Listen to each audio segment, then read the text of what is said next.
Je se mettre à l'aise.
مساء الخير ومرحبا بكم سيداتي متابعات لاباج فام بوزيتيف. سعيدة بلقائكم في حلقة جديدة وكنشكركم على دعمكم ووفائكم للصفحة. لي دولور ابدومينال شي لي فام، الم البطن عند النساء وكيف ما كنسميوه بالدارجة الوجع، موضوع اللي طلبتوه منا في الجروب جو سوجير ا فام بوزيتيف، فكندعو السيدات اللي مازال ما انضموش للجروب يضغطوا على روجواندر باش يوضعوا مقترحاتهم من المواضيع ويشاركوا كذلك في لي سونداج اللي كنقوموا بهم. وقبل ما نبداو الحلقه ديالنا كنذكركم سيداتي المتتبعات باللي حنا راه الاشاره للاجابه على الاسئله ديالكم في لي كومونتير، وكذلك ما تنساوش تبارطاجيو لا فيديو مع الاصدقاء والاقارب باش الكل يستافد معنا.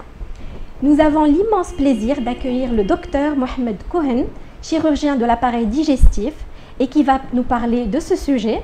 Je vous rappelle également que Dr Cohen est aussi auteur et nous avons le plaisir de vous présenter son dernier roman, Le bloc des contradictions. Bonsoir docteur et merci d'avoir répondu à notre invitation. Merci beaucoup. Bonsoir à vous qui nous regardez ce soir. Merci à Femmes Positives pour cette invitation à laquelle je réponds avec beaucoup de plaisir. Et on va essayer aujourd'hui de parler des douleurs abdominales. Alors ce que j'aimerais, c'est que ça soit surtout un échange régulier, enfin des différents chapitres pour que je puisse vous expliquer ce que je saurais vous expliquer et puis répondre à certaines questions au lieu que ce soit un listing des douleurs abdominales. Mais donc pour évacuer une douleur abdominale qui est très très fréquente chez les femmes, c'est une douleur qui va de la puberté jusqu'à pratiquement la ménopause. Ce sont les douleurs des menstruations que toutes les femmes pratiquement connaissent. Ces douleurs sont très variables en intensité, c'est-à-dire qu'il y a des femmes qui vont souffrir beaucoup, il y a des femmes qui ne vont pas souffrir du tout, il y a des femmes qui vont souffrir de temps en temps. Et ça commence donc quelques jours avant les règles, ça dure 1 ou 2 jours pendant les règles, voire même pendant toute la période des règles. يعني هنا كنتكلموا على الام الدورة الشهرية. Tout à fait, voilà. Alors donc هذا الألم هذا تيكون بعض المرات تكون الحدة كثيرة ولا قليلة على حسب العيالات اللي تكون. الحدة أو الحدة ديالو أقل. Il y a une notion particulière, c'est-à-dire que lorsque les douleurs sont très très importantes, lorsqu'elles durent beaucoup, il faudra absolument voir son gynécologue pour éventuellement faire le diagnostic d'une maladie qui s'appelle l'endométriose. التشخيص هو كيكون ضروري. L'endométriose, effectivement, il faut le savoir parce que on peut traiter ces douleurs-là avec des anti-inflammatoires, parfois avec des hormones, et des fois même on est obligé d'intervenir chirurgicalement lorsque cette endométriose est très importante. Donc, mais ça se voit donc avec son gynécologue quand les douleurs sont importantes et quand on sert en régulière. Donc ça c'est une chose. Et on va essayer de prendre organe par organe. Maintenant, on va vous parler, par exemple, des douleurs de l'appareil urinaire. Et vous allez peut-être voir. Voilà. Alors, les douleurs de l'masalik al-bawliya, les femmes sont certainement des infections de la vessie, ce qu'on appelle les cystites. Ce sont des infections qui sont très fréquentes, surtout chez les petites filles, c'est les jeunes filles. Et c'est des douleurs qui s'accompagnent généralement de brûlures mictionnelles, c'est-à-dire les gens quand ils vont uriner, ils vont avoir des douleurs assez violentes pendant l'émission. Donc ce sont des douleurs très très fréquentes chez les femmes et elles sont beaucoup plus fréquentes chez les femmes parce que le conduit qui va de la vessie à l'extérieur est plus court chez les femmes que chez les hommes. Donc ça favorise beaucoup l'histoire des infections urinaires. Alors, chose importante, ce que je conseille, c'est qu'il ne faut pas s'automédiquer. Il ne faut pas aller prendre tout de suite des médicaments pour régler ce problème-là. Le mieux, c'est de faire un examen d'urine au laboratoire, prendre des médicaments et adapter ces médicaments aux résultats de la biologie. Parce que souvent, il peut y avoir des germes qui sont résistants et le fait de traiter avec des antibiotiques comme ça à l'aveugle, sans avoir la certitude, ben on peut sélectionner des germes méchants et continuer à avoir des infections urinaires à répétition. Donc le mieux, c'est de faire cet examen-là. يعني شكون هو الطبيب الاخصائي اللي خاص يلتجئوا ليه هاد النساء اللي عندهم هذا المشكل ديال حرقه البوله؟ En principe, il faut voir un généraliste. Généralement, les généralistes sont bien formés pour traiter ce genre de choses et le généraliste va donc vous proposer التحليله ديال البوله اللي غتعطي النوع ديال الميكروب اللي كاين في البوله وياخذ واحد الانسان ياخذ لي زونتيبيوتيك اللي خصهم يكونوا مناسبين لهذيك الحاله. Donc ça c'est relativement fréquent, c'est pas très méchant, mais ça existe. Toujours dans les المسالك البوليه كاين les douleurs, c'est-à-dire que l'infection peut monter au niveau des reins et ça devient une douleur très importante, elle s'accompagne généralement de fièvre, les douleurs sont dans le dos, dans la région lombaire, ou même les urines deviennent un peu louches et épais. Et donc ça, c'est une situation qui est particulière. Il faut absolument voir son généraliste ou son urologue pour faire des examens, faire un bilan sanguin et mettre des traitements spécifiques. Essentiellement, c'est des antibiotiques et des antidouleurs. À côté des infections, toujours dans l'appareil urinaire, on peut avoir éventuellement un calcul. Et ça survient beaucoup plus chez les hommes que chez les femmes.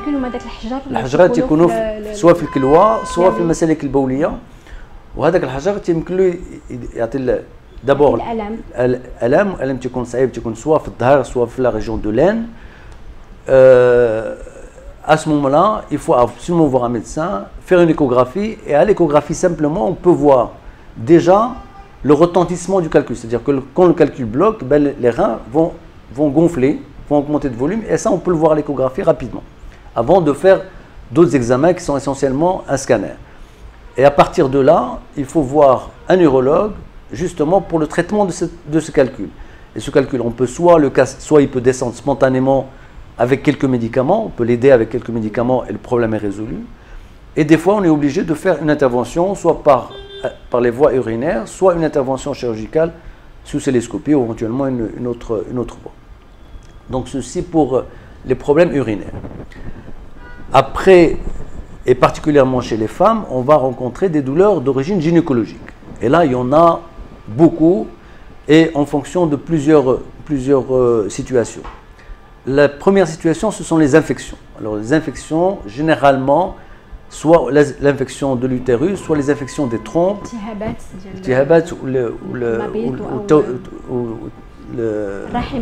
voilà, الالتهاب الرحم والالتهابات ديال القرن. Donc هاد الالتهابات هادو تكونوا souvent عندهم علاقة بلي rapports sexuels et dans ce cas-là, il faut faire des prélèvements, il faut voir son médecin généraliste ou son gynécologue pour faire des prélèvements, encore des examens au laboratoire, éventuellement une échographie si l'infection est au niveau des trompes et à ce moment-là, on peut traiter avec des antibiotiques. Et dans ce cas-là particulièrement, il faut traiter la patiente et il faut traiter aussi le conjoint ou le compagnon sexuel. Donc ces douleurs peuvent intéresser soit l'utérus et les trompes, soit les trompes. Alors ces infections-là, il faut absolument les traiter parce qu'elles peuvent avoir des complications à long terme. المضاعفات وهذه المضاعفات منهم المضاعفة المهمة فيهم هو العقم. C'est-à-dire que le fait qu'il y a beaucoup d'infections au niveau des trompes, ben, ça ferme les trompes et les dames ont beaucoup de mal à procréer, à faire des grossesses normales. Donc il faut les aider et le mieux c'est d'éviter ces infections-là ou au moins quand elles arrivent, il faut bien les traiter. Alors les autres douleurs sont au niveau des ovaires par exemple. Les douleurs au niveau des ovaires, on peut avoir soit des kystes au niveau de l'ovaire. Voilà. Alors هاد التكيسات هادو يمكن لهم بعض المرات يكونوا طبيعيين، تكون كيس فيه 2 ل 3 سنتيمتر في مدة pendant la période en dehors des règles, mais c'est des kystes qui sont vraiment tout seuls et qui ne posent généralement pas de problème. Quand les kystes sont plus grands, ça peut poser plusieurs types de problèmes. premier problème, c'est que le kyste peut saigner. C'est-à-dire qu'il y a nazif, le kyste, ou les douleurs abdominales. Il y a le kyste, il peut tloa. Donc il peut se tordre, et quand il se tord, on risque de perdre l'ovaire. Donc c'est une urgence. Et quand il y a une douleur importante au niveau du pelvis, il faut rapidement voir son médecin généraliste ou son gynécologue pour faire une échographie et voir s'il y a un kyste. Et dans ce cas-là, il y a soit une sanction chirurgicale quand le kyste est tordu ou quand il est hémorragique, soit c'est un petit kyste et là, à ce moment-là, on donne des médicaments et ça s'arrange. Cette échographie peut aussi voir s'il y a une grossesse extra-utérine. Et ça, c'est extrêmement important. C'est-à-dire que les femmes, l'utérus. Donc, dans ce cas-là, il faut absolument, c'est une urgence, il faut voir son gynécologue assez rapidement pour faire une échographie et faire des examens biologiques pour savoir si on est enceinte ou on n'est pas enceinte. Et si on est enceinte, vérifier si le fœtus est au niveau de l'utérus ou en dehors de l'utérus. Et auquel cas, le risque qu'il soit en dehors de l'utérus, c'est-à-dire qu'il va y avoir un avortement, pratiquement à tous les coups, et d'autre part, il va y avoir un saignement.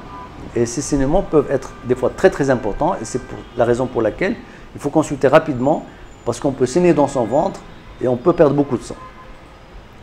Donc ça, en gros, ce sont les douleurs qui surviennent chez les femmes, ce sont les douleurs d'origine gynécologique. Donc on a dit, soit les infections, soit problèmes de kyste au niveau de l'ovaire qui peuvent se tordre ou qui peuvent se saigner, ou éventuellement, chez certaines femmes, des kystes peuvent contenir des tumeurs ou d'autres kystes qui sont relativement méchants, mais ça, on peut se rendre compte, une fois avec le gynécologue, par des examens biologiques, par des scanners et par d'autres explorations. Et dès qu'on a une douleur qui persiste, il faut absolument consulter et ne pas attendre. Alors là, on va passer à un autre volet qui est le volet digestif et qui est beaucoup plus long et celui qui génère le plus de douleurs, que ce soit chez les femmes, mais comme ce soir on parle des femmes, donc on va s'attaquer qu'à ce sujet-là, mais ça peut aussi survenir chez beaucoup d'hommes. La première douleur abdominale d'origine digestive et qui est la plus fréquente, ce sont les appendicites.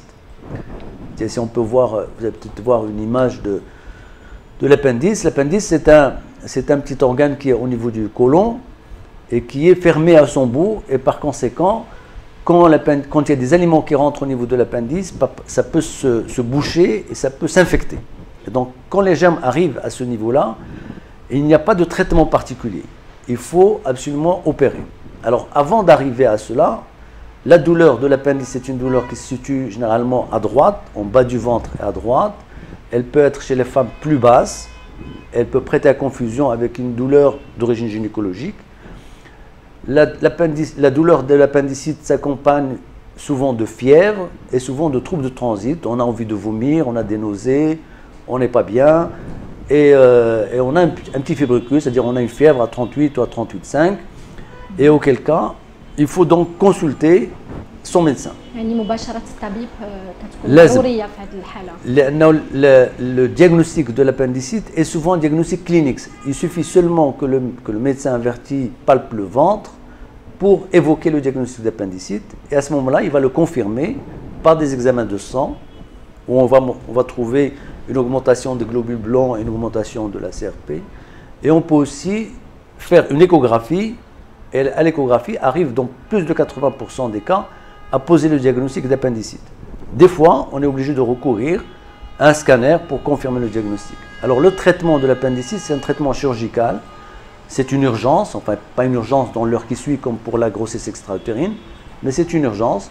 Donc, il faut voir son médecin et se préparer pour une intervention chirurgicale qui consiste à enlever l'appendice. Et ça n'a pratiquement pas de conséquences particulières. Alors l'intervention peut se pratiquer sous cœlioscopie le plus souvent, c'est-à-dire qu'on va mettre 3 petits trous au niveau du ventre, enlever l'appendice, nettoyer, et le problème est réglé. Alors ceci c'est pour les appendicites. Le deuxième volet, ce sont les douleurs de la vésicule biliaire. Alors la vésicule biliaire, c'est un organe qui est situé sous le foie, qui généralement contient de la bile. Cette bile est... Voilà, le marara, donc c'est un réservoir qui contient de la bile. Et cette bile est sécrétée au niveau de l'intestin pour aider à la digestion. Alors des fois, la vésicule est malade et donc elle ne se contracte pas, c'est-à-dire qu'on n'envoie pas la bile au niveau de l'intestin et il peut y avoir à ce niveau-là, au niveau de la vésicule, il peut y avoir des calculs. Et les calculs sont de plusieurs tailles, ça peut être des petits calculs ou des gros calculs. Et effectivement, il y a des gens qui ont des calculs qui ne souffrent pas. D'autres personnes vont souffrir de ces calculs. Alors là, j'attire l'attention sur un point particulier, c'est que lorsqu'on a des gros calculs, eh ben, ces gros calculs peuvent se compliquer essentiellement d'infection. Et là, la vésicule est infectée, on a de la fièvre, on a une grande douleur, c'est généralement une douleur dans la région du foie. Et lorsqu'on voit son médecin, on fait une échographie et le diagnostic est relativement facilement parce qu'on voit la vésicule, on voit les signes d'infection de la vésicule à l'échographie, ce sont des signes indirects, et on voit les calculs. Les calculs sont, comme je vous ai dit, de plusieurs types. Il peut y avoir des petits calculs. Et là, j'attire l'attention sur les petits calculs qui peuvent généralement migrer, c'est-à-dire sortir de la vésicule et aller dans le canal qui va de la vésicule à l'intestin. Le canal fait généralement 4 mm. Et lorsque les calculs descendent de ce canal-là, ils peuvent le boucher. Et s'ils le bouchent, ben, on est devant une infection qui n'est pas seulement de la vésicule, mais une infection du foie, parce que la bile qui vient du foie ne va pas descendre dans l'intestin. Et par conséquent, ça donne des grandes douleurs, et ça donne de l'infection aussi, et les gens vont faire aussi une jaunisse, de l'ictère, bosphère. Donc, dans ce cas-là, il faut faire vite pour faire une intervention chirurgicale, et cette intervention peut être d'abord enlever la vésicule, et deuxièmement, enlever le calcul qui est dans la voie biliaire, qui peut se faire par deux techniques. Il peut se faire soit par ce qu'on appelle une sphinctérotomédoscopique, c'est-à-dire on envoie un tuyau par la bouche et on va ouvrir le canal pour évacuer le calcul, soit on peut le faire de façon chirurgicale, mais ça dépend de la taille du calcul, ça dépend de l'âge du patient, etc. Donc ce calcul-là, quand les petits calculs peuvent migrer dans ce canal, ils peuvent donner soit l'infection du foie, ce qu'on appelle une angiocolite, et à ce moment-là, c'est une urgence chirurgicale, il faut traiter et enlever le calcul, soit ils peuvent se bloquer au niveau du pancréas. Et quand ça se bloque au niveau du pancréas, le pancréas, c'est ce qu'on appelle le mjibna. Donc quand ça bloque au niveau du pancréas, ben, ça donne des réactions assez sérieuses et des fois très difficiles. Ce sont les pancréatites qui vont nécessiter un traitement particulier, parfois la réanimation.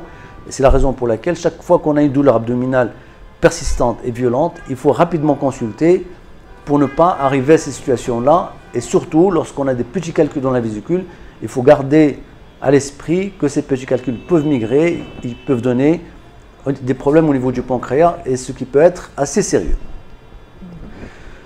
Alors, devant ces tableaux dramatiques, il y a les douleurs qui sont très très fréquentes et qu'on rencontre souvent l'été ou lorsqu'on a voyagé dans un pays étranger ou lorsqu'on a consommé des aliments souillés, pas lavés, etc. Donc on peut faire éventuellement une gastroentérite. Alors ces douleurs-là sont des douleurs de torsion. L'intoxication alimentaire. Ce qu'on appelle intoxication alimentaire. L'intoxication alimentaire, c'est des douleurs qui sont généralement au niveau de l'ombilic, ça tourne dans le ventre. C'est une douleur assez importante qui s'accompagne souvent de nausées, de vomissements aussi, qui s'accompagne souvent de diarrhée. Mais lorsqu'il n'y a pas de diarrhée, on peut faire une gastroentérite sans diarrhée. Donc c'est des cas particuliers. Et les germes qu'on peut rencontrer, ce sont soit des virus, soit des bactéries. Et dans ce cas-là, le plus souvent, ça s'arrange avec des antispasmodiques et des médicaments sans antibiotiques. Des fois, on a recours à des antibiotiques. Mais en tous les cas, lorsque les douleurs persistent et lorsque l'état dépasse 1 ou 2 jours, il faut absolument voir son médecin pour faire des prélèvements de sel, identifier le germe et traiter, parce que des fois, on peut avoir affaire à des germes très très méchants pour lesquels les antibiotiques, certains antibiotiques ne marchent pas. Alors, à côté de l'intoxication alimentaire, on peut aussi parler des douleurs qui surviennent au niveau du haut de l'abdomen, au niveau de l'estomac. Alors, ce sont des douleurs qui peuvent être en rapport soit avec une gastrite, c'est-à-dire que iltihab dil maïda, ça on peut le rencontrer chez des gens qui sont stressés, qui mangent mal, qui ont souvent un germe qu'on appelle Helicobacter pylori. Pardon? لا ماشي مسألة وراثية نهائية، يمكن تكون عائلية، c'est-à-dire on mange de la même façon, on mange de la même façon, on mange les mêmes plats, on peut avoir des douleurs toute la famille, mais c'est pas héréditaire. C'est-à-dire que si un père a une gastrite, il ne va pas la transmettre à ses enfants, ça c'est clair. Donc Les gastrites, ces gastrites peuvent aller jusqu'à l'ulcère gastrique. Et dans ces cas-là, il faut absolument voir un gastroentérologue pour faire une fibroscopie. Et les douleurs au niveau de l'estomac qui ne sont pas traitées soit correctement, c'est-à-dire qui sont automédiquées, ou les gens qui vont prendre des médicaments parce qu'ils ont mal au ventre sans faire de fibroscopie, s'exposent des fois à des problèmes sérieux. Donc, il faut faire une fibroscopie. La fibroscopie, c'est un examen très simple. Ça se fait sous anesthésie. Ça se fait sous anesthésie. L'anesthésie, c'est une anesthésie très légère qui permet tout simplement d'introduire le tube dans des conditions confortables et pour le malade et pour l'endoscopiste. Pourquoi l'endoscopie est importante? Parce que ça permet d'abord de voir l'importance de la gastrite, de faire une biopsie pour chercher un germe qui s'appelle Helicobacter pylori.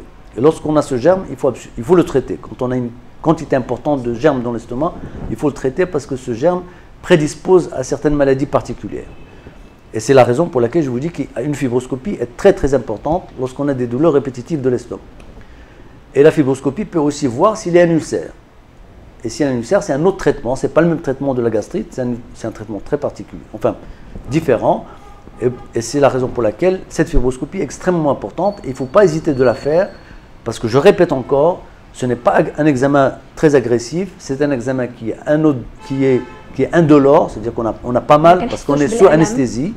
C'est une anesthésie qui n'est pas une grosse anesthésie comme pour une intervention chirurgicale, c'est une anesthésie légère. Et donc il ne faut surtout pas hésiter à faire cet examen-là quand on a des douleurs répétitives, parce qu'il faut faire ce prélèvement-là et chercher s'il y a un Helicobacter pylori. Ce sont les grandes douleurs abdominales. On peut rencontrer aussi des douleurs au niveau, par exemple, lorsqu'on a une hernie. Le ftaq, il peut être soit au niveau de l'aine, soit au niveau de l'ombilic.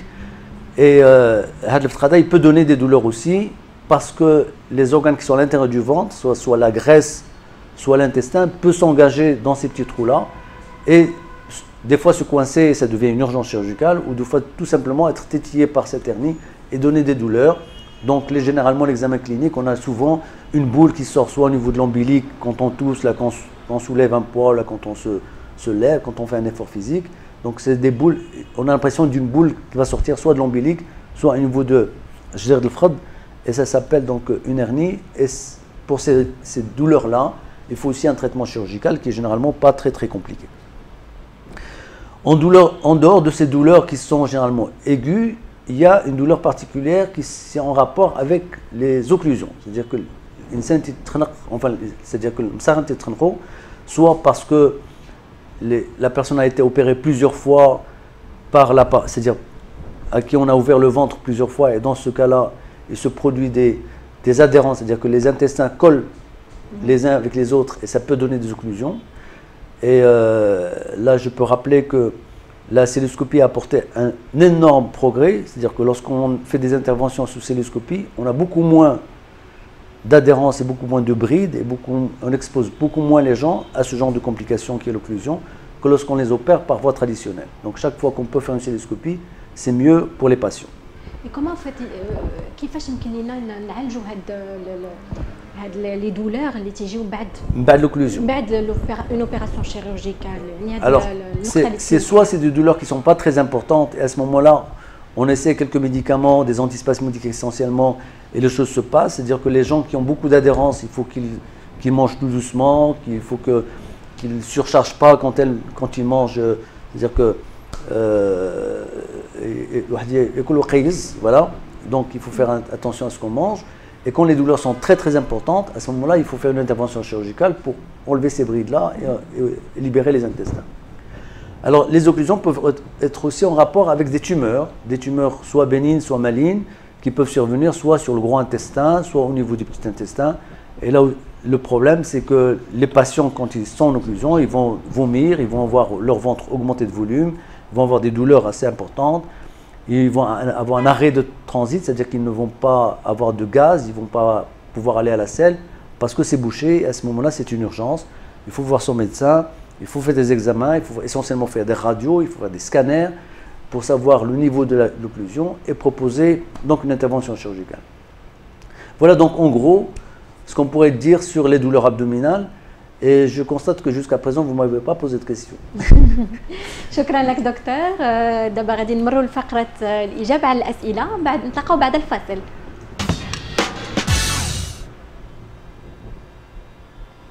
مرحبا بكم مرة ثانية. غنطرقوا الأسئلة اللي غادي نطرقوا الأسئلة اللي توصلنا بهم في لي كومونتير. كنشكركم على الأسئلة ديالكم. عندي سؤال. أمين مهدي، مساء الخير بروفيسور. أعاني من ألم في بطني الجهة اليمنى ومع نبضات أو انقباضات كثيرة دي كونتراكسيون فوالا لكثرة أنني لا أستطيع لمس بطني، يعني كثرت ما عنده هاد لا دولور ما تيقدرش يلمس البطن ديالو، كأن قلبي تحول من مكانه ومع ألم شديد. شكرا لك أمين مهدي على هذا السؤال. تفضل دكتور. Oui, c'est Amine. La douleur au niveau du bas-ventre, on l'a dit tout à l'heure, ça peut survenir chez les hommes. Ça peut être soit, c'est une douleur aiguë, c'est-à-dire qu'elle arrive aujourd'hui, elle est là, elle est une douleur violente au niveau du bas du ventre. qui s'accompagne. Il a ممكن يتكلم بالعربية. Je vais essayer, je vais essayer. غادي نحاولوا. Alors, الحريق اللي تيكون في الألم، الألم اللي تيكون في البطن، اللي تيكون في الجهة اليمنى، في التحت ديال الكرش في الجهة اليمنى، يمكن يكون عنده علاقة سواء مع المسخنة الزايدة، سواء مع شي حاجة غتكون في المسالك البولية، سواء ان بروبليم انفلاماتوار ديال الانتستان. هادشي شي لي زوم. دونك من الأحسن خاصك تشوف الطبيب ديالك، والطبيب غادي يدير لك واحد الفحص وغادي تبين يمكن له يدير الفرق بين لابانديسيت ولو كالكول داك الحجر اللي كان في المسالك البوليه ولا الالتهاب ديال هو غادي يطلب لك التحاليل اللي خصهم يداروا، وغادي يدير لك واحد التلفازه وغادي يبان شنو هو المشكل، وعلى حسب المشكل اللي كاين غادي يكون العلاج. الا كانت لابانديسيت خاصها تفتح، الا كان التهاب في المصران خاص دار واحد لا كولوسكوبي باش تشوف علاش كان هذا الالتهاب هذا، وإلا كان شي حجر في المسالك البوليه خصهم سوا غادي يزولوا بالدواء، سوا خاص واحد العمليه. شكرا لك دكتور. مرحبا. ناخذ سؤال اخر. فيوريلا سميره كتسولنا واش كاين شي دواء المعده الوالده ديالها يومين ما كتاكلش، شنو تقدر تنصحها في هذه الحاله؟ يومين ما تاكلش وعندها الم في المعده ديالها. الم في المعده ديالها جوستومون. الا عندها شحال عندها في العمر ديالها السيده؟ ما كداتش لينا شحال عندها في العمر ديالها. المهم الا كان الدولور وما كانتش تقدر تاكل، خصها لابد كيف قلنا قبيله خصها دير داك الفيبروسكوبي تيود المعده، وتيود المعده تيدار بالبنج ما فيش الام. الاكزامان تيطلب واحد 10 دقائق ولا 15 دقيقه تتبين شنو كاين في المعده، واش كاين التهاب، واش كاين قرحه، واش كاين جرثومه، وعلى حسب هذيك الفيبروسكوبي غادي يكون الدواء ديالها. لابد خصها دوز من القضيه الفيبروسكوبي. شكرا لك. ناخذ سؤال اخر. حنان مكوار. y a-t-il un traitement pour l'endométriose? Oui. Il y a un traitement pour l'endométriose. C'est un traitement qui n'est pas, c'est un traitement symptomatique. C'est dans un premier temps, c'est des anti-inflammatoires. Quand les lésions ne sont pas très importantes, et quand les lésions sont importantes et quand elles descendent au niveau de l'abdomen, enfin de l'intérieur du pelvis, il faut absolument faire une cystoscopie pour enlever le maximum de lésions, parce que plus qu'on enlève, plus que le traitement médical est efficace. Donc il faut voir ça avec un gynécologue, avec votre gynécologue éventuellement, et malheureusement, il n'y a pas de traitement définitif et efficace pour l'endométriose. C'est des choses qu'on suit régulièrement, et les choses vont se tasser. Plus qu'on avance dans l'âge, plus que ça se calme. Merci docteur pour vos précisions. ناخذ سؤال آخر. غزلان ميمون. Elle parle des douleurs qui sont en relation avec le premier jour de l'ovulation. Y a-t-il des douleurs? Elle a un stérilet en cuivre. Ouais. Elle a des douleurs au moment de l'ovulation. Oui, souvent, il peut y avoir des douleurs au moment de l'ovulation, ce qu'on appelle les ruptures de corps jaune, c'est-à-dire qu'au niveau de l'ovaire, il peut y avoir donc une ovulation qui augmente de volume, qui peut se rompre à l'intérieur du ventre et qui peut donner un petit peu de liquide, mais ce sont des douleurs transitoires qui généralement ne sont pas dangereuses et donc qui ne prêtent pas à une inquiétude particulière. Ça s'arrange généralement avec des antispasmodiques. Merci, docteur. ناخذ سؤال آخر سعاد كوهن. Comment faire la part des choses, c'est-à-dire comment distinguer, ou plutôt comment distinguer entre les douleurs d'origine médicale et celles d'origine chirurgicale? Ah, c'est une très très bonne question. Ben, il faut voir son médecin. Les médecins, généralement, après 8 ans d'études et quelques années d'expérience, peuvent faire la part des choses, quoique ce n'est pas toujours évident. Il y a certaines maladies médicales qui donnent des douleurs abdominales, mais elles sont relativement rares. Donc, quand on voit son médecin, on fait des bilans, des examens, et déjà à la palpation du ventre, on peut faire la différence entre une douleur chirurgicale et une douleur médicale. Merci, docteur, encore une fois. Rizlan Maymoun, s'il vous plaît, les cailloux dans la vésicule biliaire, est-ce que c'est grave? Mon mari a de gros cailloux il a de gros cailloux. Le médecin lui demande de faire une opération, mais en même temps, il dit qu'il peut vivre avec. Mais moi, j'insiste qu'il doit être opéré.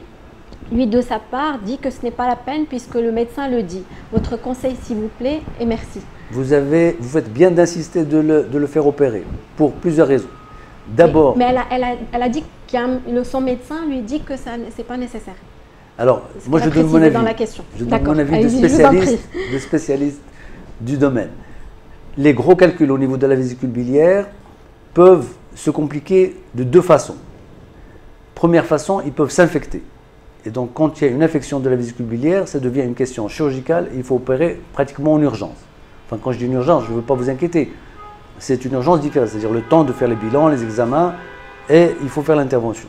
Et pour retenir une chose importante, c'est qu'il vaut mieux faire des interventions à froid lorsqu'on n'est pas dans l'urgence que de les faire quand on est dans le cadre de l'urgence, parce qu'on a le temps de faire les bilans, on a le temps de voir les cardiologues si on a besoin de voir un cardiologue, on a le temps de voir les anesthésistes avant. Donc c'est mieux quand on fait une intervention à froid. Alors pour revenir aux les gros calculs de la vésicule, pardon, ils peuvent d'une part s'infecter, et donc là ça devient une intervention chirurgicale relativement rapide, et à long terme ils peuvent prédisposer à des lésions beaucoup plus graves, mais après plusieurs années d'évolution. Et donc moi je conseille particulièrement aux gens qui ont des calculs dans la vésicule, des gros calculs dans la vésicule, je leur conseille de les faire enlever, premièrement parce que c'est une intervention qui n'est pas très difficile, pas compliquée, et d'autre part ça va les protéger contre les complications qui sont l'infection, éventuellement la transformation des calculs en des choses beaucoup plus méchantes. Merci, voilà. Donc vous faites bien d'insister auprès de votre mari pour le faire opérer. Alors peut-être qu'on va prendre une dernière question. On a Zineb Arsalan, c'est quoi les conséquences à long terme de l'usage des anti-inflammatoires sur la santé? Ça fait presque 5 ans que je les utilise. Pour quelles raisons? Peut-être pour des règles douloureuses? On attend qu'elle précise peut-être les règles douloureuses ou peut-être un mal de dos. Oui, alors les anti-inflammatoires peuvent avoir effectivement des effets secondaires au niveau de l'estomac. C'est-à-dire que ça peut donner soit des ulcères, soit des gastrites. Et par conséquent, lorsqu'on prend un anti-inflammatoire, il faut souvent prendre des médicaments pour protéger l'estomac, des médicaments associés aux anti-inflammatoires. Et le mieux, c'est de... Malheureusement, si on est obligé de en prendre, il faut les prendre parce qu'on ne peut pas vivre avec des douleurs ou des pathologies particulières. Mais si on peut éviter de les prendre, c'est très bien. Donc, il faudrait s'approcher de votre médecin et discuter avec lui de la nécessité ou de l'obligation d'un anti-inflammatoire à long cours. Voilà. Merci docteur. Alors on a reçu beaucoup de questions et je كنشكر المتتبعين والمتتبعات على كل هذه الأسئلة. أكدت لنا زينب أرسلان أن الألم عندها au niveau du dos. Du dos, oui. Au niveau du dos, il faut faire de la rééducation, il faut voir un ostéopathe, il faut faire du sport, il faut changer de literie et puis essayer de prendre de moins en moins d'anti-inflammatoires.